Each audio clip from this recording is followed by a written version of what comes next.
The Wales children have been spending their summer holidays at Balmoral, just like their father Prince William did when he was their age. And honestly, can you imagine your childhood holidays involving ancient blood rituals? My most traumatic holiday memory was getting sunburned in Blackpool, not having deer blood smeared on my face as a rite of passage. But here's the thing about Balmoral. It's where the royals go to be normal. And apparently, normal for them includes centuries-old hunting traditions that would make most of us reach for the smelling salts. Welcome back to Royal Cookies, where we serve up the juiciest royal gossip with a side of heart-wrenching humanity. Please remember to subscribe and click on the notifications bell icon, so you will be notified whenever we upload new cookies about the British royal family. The late Queen Elizabeth II absolutely adored this place, and she wasn't exactly known for her squeamishness when it came to country pursuits. In fact, she was reportedly rather fond of the hunting traditions herself.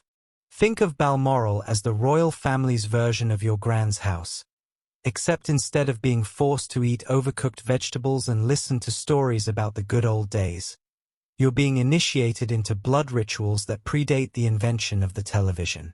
Charming, really. According to reports, the tradition involves spreading the blood of a hunter's first kill on their face, a ritual that goes back centuries. Yes, you heard that right. We're talking about literal blood being smeared on the face of an 11-year-old boy as if he's auditioning for the next Vikings series. Let me paint you a picture here, because this is where it gets properly medieval. Picture young Prince George, probably still growing into his school uniform, standing in the Scottish wilderness with his father Prince William. They've just taken down a stag, and before you can say that's a bit much, someone's dipping their fingers in the fresh blood and painting war stripes across the future king's face like he's about to lead the charge at Bannockburn. It's called blooding, and it's about as subtle as a brick through a window. The idea is that it marks your transition from innocent bystander to proper hunter. Think of it as a very, very intense coming-of-age ceremony, except instead of getting a nice watch or a car, you get animal blood as your memento. Now, I know what you're thinking. Surely this is some tabloid exaggeration? Some clickbait nonsense designed to make us all clutch our pearls? But no, this is genuinely a thing that happens. Prince George could participate in this ancient hunting ritual at Balmoral Castle this summer, with reports suggesting he'll join his father Prince William in what's described as gruesome hunting practices. The ritual isn't just about the blood. Oh no, that would be too simple. It's about proving you can handle the responsibility of taking a life for food, about showing you understand the weight of the countryside traditions that the royals hold so dear. It's about demonstrating that you're ready to be part of the ancient covenant between the monarchy and the land.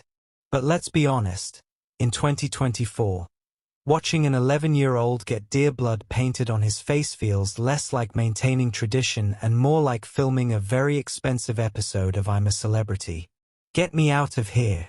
It's the kind of thing that makes you wonder if the royal family has missed the memo about modern childhood development. Right? So while most kids George's age are worried about their Fortnite rankings and whether they'll get the new iPhone for Christmas, our future king is apparently preparing for ancient blood rituals that would make a Viking proud. Think about it. 1 minute, Prince George is probably watching Disney Plus and arguing with his siblings about who gets the last packet of crisps. And the next, he's standing in the Scottish Highlands learning to field dress a deer. It's like watching someone switch between playing Animal Crossing and participating in actual medieval warfare. And here's the kicker. This is all happening while the rest of the world is debating whether children should even see PG-13 movies. Meanwhile, the royals are out here saying, you know what little George needs? Some genuine blood sport experience. The irony is thick enough to cut with a claymore. But here's where it gets really interesting. And this is where the royal family's relationship with tradition becomes absolutely fascinating. They're trying to balance being thoroughly modern public figures with maintaining traditions that are older than the concept of human rights. It's like trying to run a TikTok account while simultaneously participating in medieval reenactments. The royal family is constantly walking this tightrope between being relatable and being otherworldly. They want to show us they're just like us. They shop at Tesco. They worry about their kids' education. They probably binge-watch Netflix.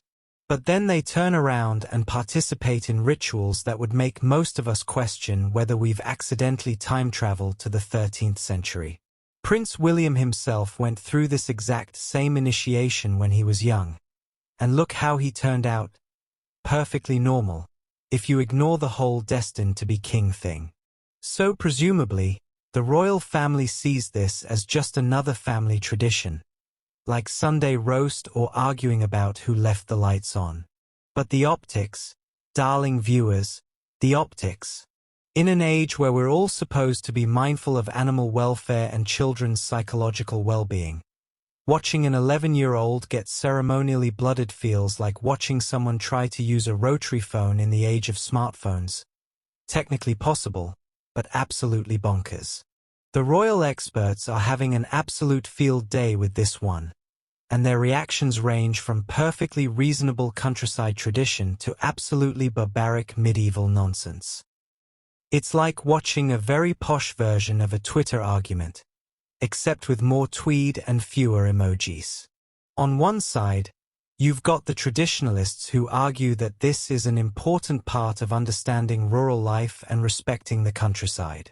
On the other side, you've got people pointing out that maybe, just maybe, there are ways to teach an 11-year-old about responsibility that don't involve ancient blood rituals.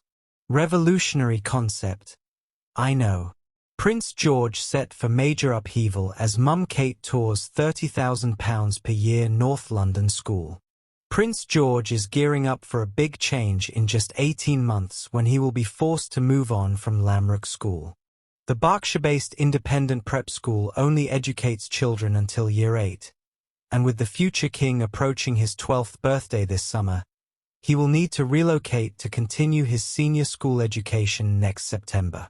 According to the Mail Online, the Princess of Wales was seen taking a tour of University College School, UCS, in Hampstead just after it closed for the Christmas break. Thanks for watching. Please don't forget to like this video and drop comments. And most importantly, don't forget to subscribe and hit the notification bell so you don't miss anything.